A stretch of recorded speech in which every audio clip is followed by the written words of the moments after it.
like part of the purpose of the jar, like Peter was saying, you know, what's our purpose? Sometimes we don't know it all of it, right? It's going to kind of, I think it'll present itself over time. This is definitely one of the ways is helping people, you know, giving a voice, listening. Certainly listening to people is part of the purpose, become part of the purpose, giving them a voice. And then if we can give them, like you said, a shout out for things that are important to them. That's awesome. I mean, I'd love it if we had, and be even better if we had an audience that would be active and help. Oh yeah, you're pretty close to Salt Lake right there. Well, and I think I think it's on the way. I just forgot to drop a pin. It is, yeah. Yeah, where the hell is it? Why is it A not little bit? You're just zooming into Starbucks. Yeah. A little bit more south.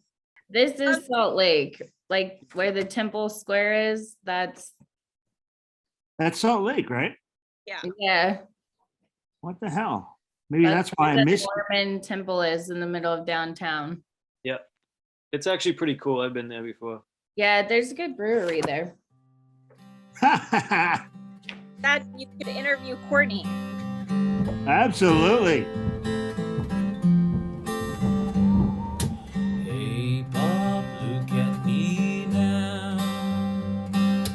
I'm sure I'm making you proud, but I can't help this feeling.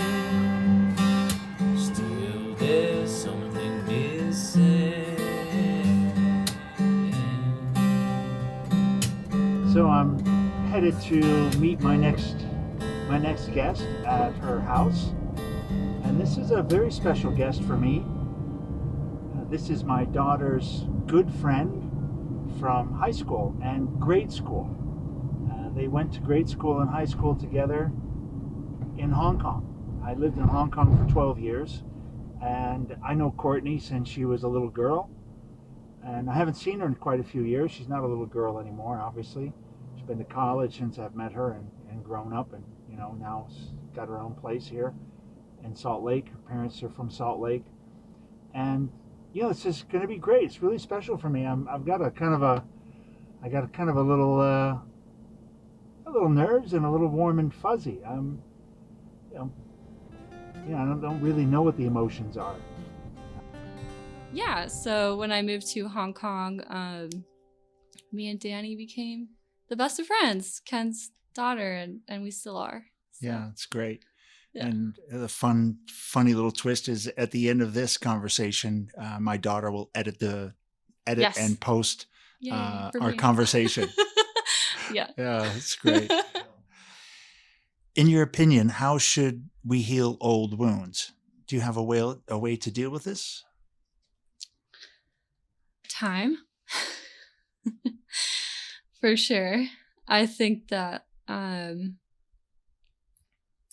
time allows reflection, and the longer that time has passed from a certain event, the better I have been able to like reflect on those events. Maybe part of that is just like gaining more maturity as time goes on. Yeah. But I don't want to say like time is the only thing that heals all wounds, as the saying goes. Yeah. But that's been a big like help for me.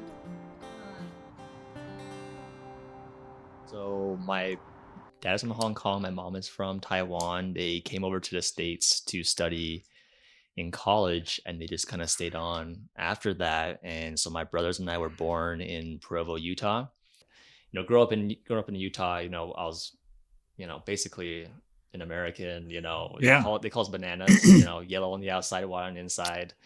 And so I was able to really reconnect with the, you know, the Hong Kong side of, you know, my culture and heritage. I didn't really know, and my dad didn't speak Cantonese in the house, you know, when we grew up and stuff. So I knew very little about Hong Kong, his upbringing and stuff. So it's good to kind of get in tune with that. And there I, you know, learned Mandarin and got to eat all the Hong Kong food. And now I'm like all about Asia, you know. Before then I had no idea what was in Asia. But I love Asia now. Yeah.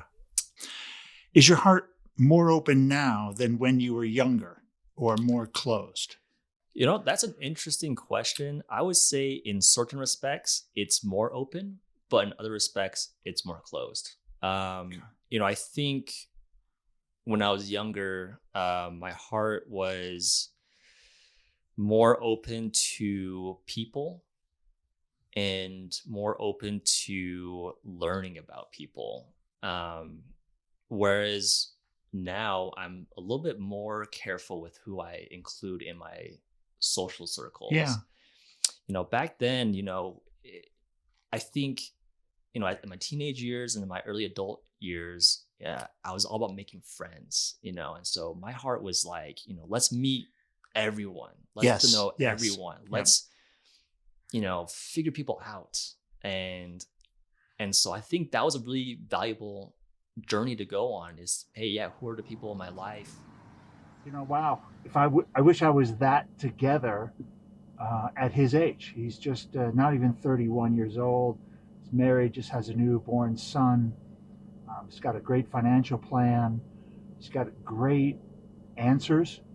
His interaction with the jar was powerful. I mean, he's very smart, very well put together young man.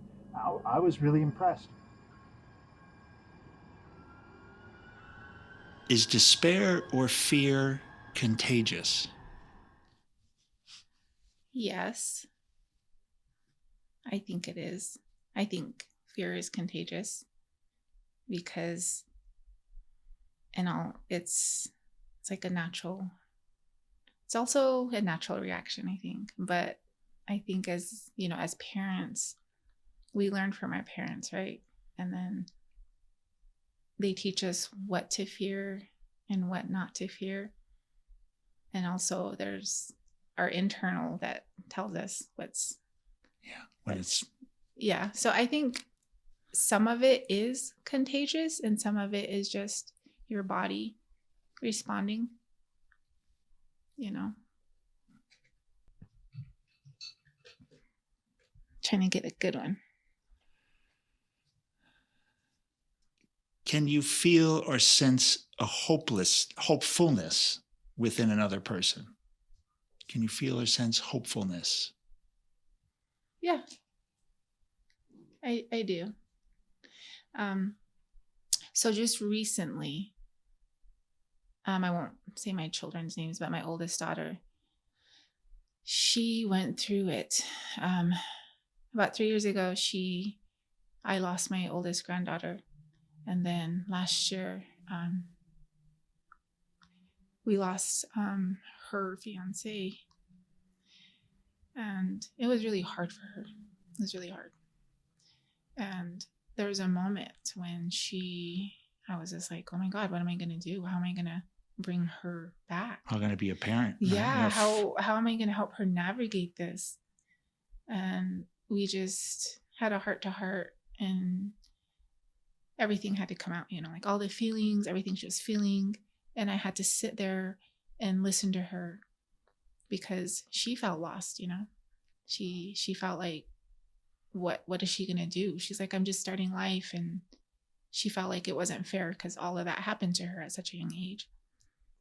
And so after we had talked and, you know, I gave her my thoughts and everything, a couple of days went by and we had a better conversation and she had told me things that really made me feel good and she feels better. And I was like, okay, all right, it's going to be okay.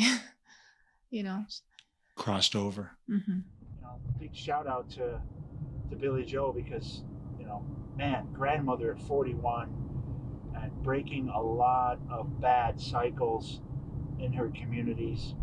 And her kids have got a great chance in life to become something special and to do something special. Man, I wish I was 41. It's absolutely a stunning view, and really looking forward, Barry, to seeing where the jar takes you, and hearing some of your wisdom from your years of travel in the U.S. and building homes and buildings and all the projects and the travel you've done. Why don't you take a moment and give some background to who you are and what's your place in the universe. Sure. As mentioned, my name is Barry Arnold. I'm 62 years old, and I've been a practicing structural engineer for about 35 years. I like that wisdom about the bad things in life are meant to be things to learn from. Yeah. That's great. Are you a better version than your younger self? I would like to think so. I think that was part of the reason we're here, is to come out better towards the end, have better things to reflect on than. I made some terrible mistakes, and not that I learned from them. What's that called? Wisdom, right? So I made a lot of mistakes in my youth, did a lot of things wrong, did a lot of things the wrong way. I could have done a lot of things better. And in the end, now I'm in a more comfortable spot where I feel I got here through my efforts. Again, it kind of goes back now. Now my mind is diverging back to that idea about the negative people. Yeah, because there was a lot of people in the way, or that helped me along the way that have since I've sort of had to push aside. That maybe don't like my success or whatever. I've done a lot of things professionally. I've done a lot of the buildings that you see around the area. My firm, the company I work for, we've designed a lot of those. But I did it. And along the way, you just keep getting better. I got to go back to that idea.